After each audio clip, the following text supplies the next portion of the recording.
Welcome to burning issue.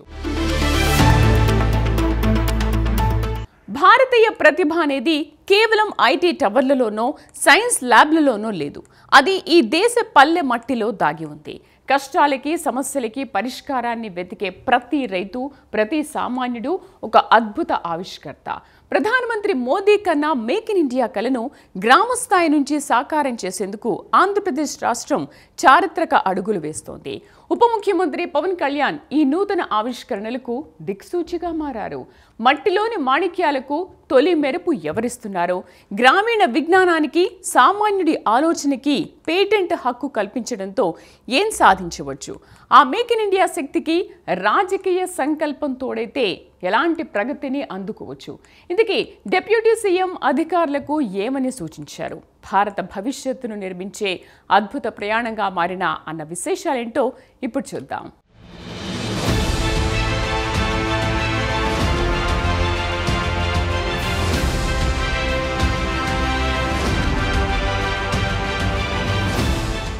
భారతదేశం యొక్క నిజమైన సంపద దాని మట్టిలో కాదు, గ్రామీణ ప్రాంతాల్లో దాగి ఉన్న అపారమైన మానవ మేధస్సులో ఉంది.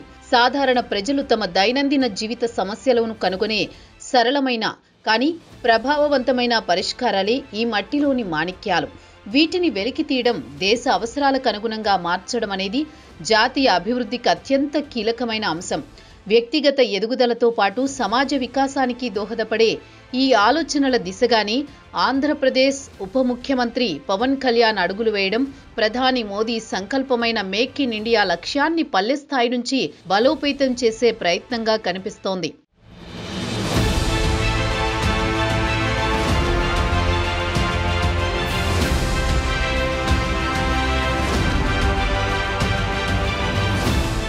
మేక్ ఇన్ ఇండియా అనేది కేవలం ఒక నినాదం కాదు. ఇది భారతదేశాన్ని ప్రపంచ తయారీ కేంద్రంగా మార్చాలనే స్వీయ శక్తి, ఆత్మవిశ్వాసానికి ప్రతీక.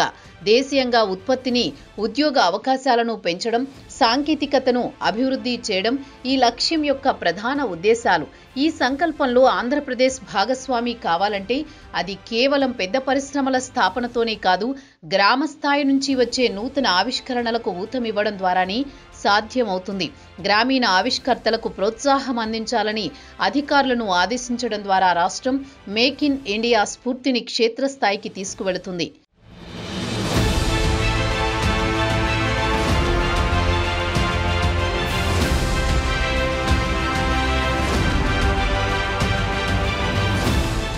ఆవిష్కరణలకు తక్షణమే పేటెంట్ హక్కు కల్పించాలన్న డిప్యూటీ సీఎం ఆదేశం అత్యంత కీలకమైన చర్య. మేధో సంపత్తి హక్కులు ఆ ఆవిష్కర్తకు తమ ఉత్పత్తిని మార్కెట్లో అమ్ముకోవడానికి చట్టబద్ధమైన ఏకైక అధికారాన్ని ఇస్తాయి. గ్రామీణ ఆవిష్కర్తలకు పేటెంట్ ప్రక్రియ క్లిష్టంగా ఉంటుంది. ప్రభుత్వం ఈ బాధ్యతను తీసుకోవడం వలన వారి శ్రమకు ఆర్థిక, చట్టపరమైన భద్రత లభిస్తుంది. ఇది వారి ఆవిష్కరణలు కాపీ కాకుండా రక్షిస్తుంది. తద్వారా వారు మరింత సృజనాత్మకంగా ఆలోచించడానికి ప్రోత్సాహం లభిస్తుంది.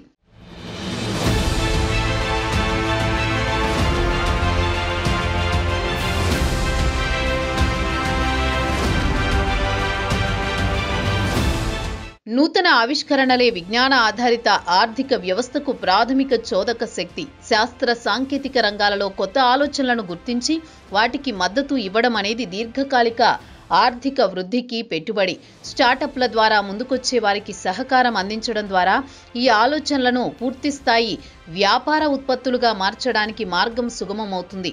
ఆవిష్కరణలకు విద్యార్హత కొలమానం కాదనే ఏపీ ప్రభుత్వ దృక్పథం నిజమైన ప్రతిభను వెలికి తీయడానికి, ప్రోత్సహించడానికి దోహదపడుతుంది.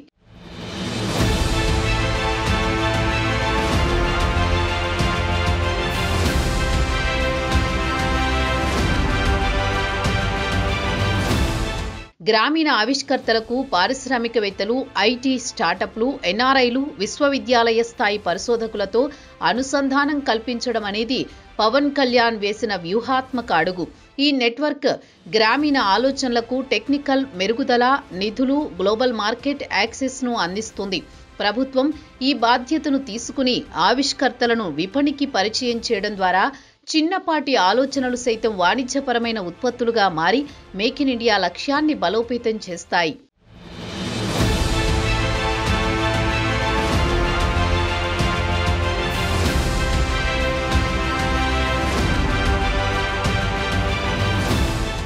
సరికొత్త ఆవిష్కరణలతో ముందుకొచ్చే వారికి ఎంఎస్ఎంఈ అంటే సూక్ష్మ, చిన్న, మధ్య తరహా పరిశ్రమలు, పార్కుల్లో ప్రాధాన్యమిచ్చే అంశంపై ముఖ్యమంత్రి చంద్రబాబుతో చర్చించాలనే ఆలోచన ఆచరణాత్మకమైనది.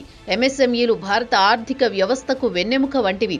ఈ పార్కుల్లో స్థానం కల్పించడం ద్వారా ఆవిష్కర్తలకు తయారీ, మౌలిక సదుపాయాలు, యంత్రాలు, సాంకేతిక సహాయం సులభంగా అందుబాటులోకి వస్తాయి. ఇది వారి ఉత్పత్తులను భారీ స్థాయిలో నాణ్యతా ప్రమాణాలతో తయారు చేయడానికి, తద్వారా మార్కెట్ డిమాండ్ను అందుకోవడానికి సహాయపడుతుంది.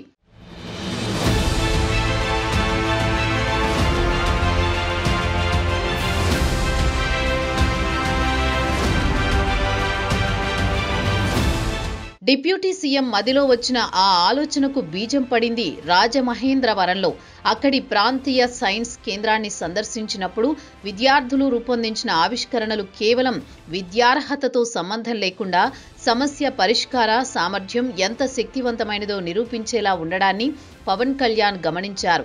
సామాన్యుల కష్టాన్ని తగ్గించే ఆ ఆలోచనలను ప్రోత్సహిస్తే భవిష్యత్తులో అవి అద్భుతాలు సృష్టించగలవు. ఈ ఉదాహరణలు యువతలో ఆవిష్కరణల పట్ల ఆసక్తిని పెంచుతాయి. విద్యార్థులను కేవలం ఉద్యోగార్థులుగా కాకుండా సమస్య పరిష్కారకర్తలుగా, ఉద్యోగ సృష్టికర్తలుగా మార్చడానికి దోహదపడతాయి.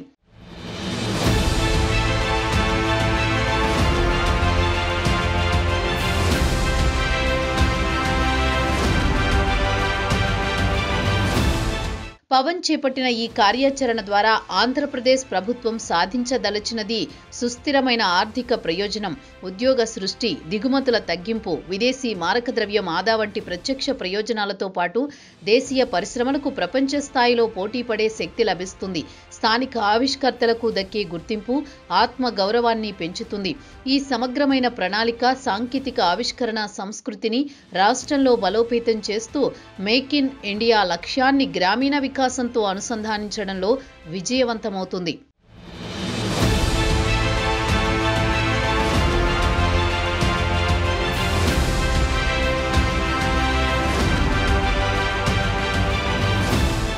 ఉప ముఖ్యమంత్రి పవన్ కళ్యాణ్ యొక్క ఈ కార్యాచరణ వెనుక కేవలం రాజకీయ లక్ష్యం మాత్రమే కాకుండా ఒక బలమైన వ్యక్తిగత తత్వం దాగి ఉంది.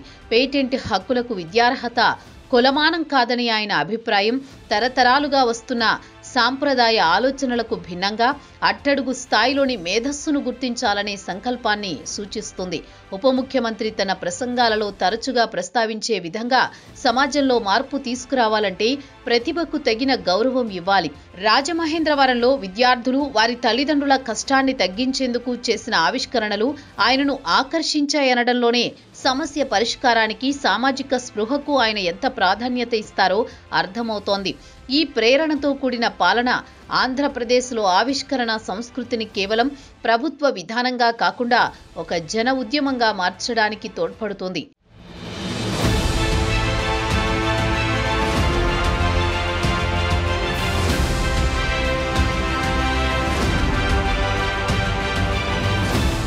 ప్రధాని మోదీ యొక్క మేక్ ఇన్ ఇండియా వంటి జాతీయ లక్ష్యాలను ఉప ముఖ్యమంత్రి పవన్ అనుసరించడం కేవలం రాజకీయ అనుబంధం మాత్రమే కాదు, భవిష్యత్తుపై ఉన్న వ్యూహాత్మక దృష్టిని సూచిస్తుంది. జాతీయ లక్ష్యాలతో రాష్ట్ర అభివృద్ధిని లింక్ చేయడం ద్వారా కేంద్ర ప్రభుత్వ పథకాలు, నిధులు, విస్తృత వనరులను రాష్ట్రానికి సమకూర్చుకోవడానికి అవకాశం ఉంటుంది. అదే సమయంలో రాష్ట్రంలో ముఖ్యమంత్రి చంద్రబాబు, మంత్రి నారా లోకేష్తో కలిసి పవన్ కళ్యాణ్ ప్రభుత్వానికి ఒక దిక్సూచిగా మారారు. గ్రామీణ ఆవిష్కరణలు, సాంకేతికతపై ఆయన పెడుతున్న ప్రత్యేక దృష్టి పాలనలో నూతన శక్తిని, యువ ఉత్సాహాన్ని నింపుతోంది. చంద్రబాబు, లోకేష్, పవన్ త్రయం రాష్ట్ర సమగ్ర అభివృద్ధికి, ముఖ్యంగా జ్ఞాన ఆధారిత ఆర్థిక వ్యవస్థ నిర్మాణానికి బలమైన పునాది వేయడానికి కృషి చేస్తున్నారు.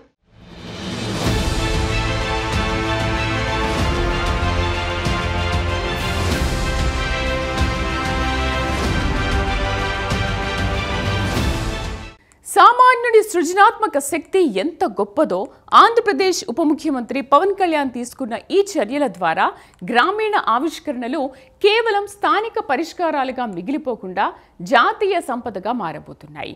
మేక్ ఇన్ ఇండియా కళ ఇప్పుడు నిజంగానే జన ఉద్యమంగా రూపాంతరం చెందుతోంది. పేటెంట్ హక్కుల భద్రత, పారిశ్రామిక అనుసంధానం, ప్రభుత్వ మద్దతు, ఈ 3 స్తంభాలపై నిలబడిన ఈ వ్యవస్థ ఆంధ్రప్రదేశ్ రాష్ట్రానికి ఒక శాశ్వతమైన వరంగా మారనుంది. విద్యార్హత కాదు, సమస్య పరిష్కార సామర్థ్యం మాత్రమే కొలమానం అన్న ఈ విప్లవాత్మక ఆలోచన యువతకు కొత్త ఆత్మవిశ్వాసాన్ని ఇస్తోంది. పవన్ కళ్యాణ్ సారథ్యం వహిస్తున్న ఈ జ్ఞాన యజ్ఞం దేశ ఆర్థిక భవిష్యత్తును నిర్మించే ఒక బలమైన పునాది అవుతుందనడంలో సందేహం లేదు. మట్టిలో దాగి ఉన్న మాణిక్యాలు వెలికి వస్తున్నాయి. ప్రపంచం ఇప్పుడు ఈ కొత్త ఆవిష్కరణల ఆంధ్రప్రదేశ్ వైపు చూడడం మాత్రం ఖాయం.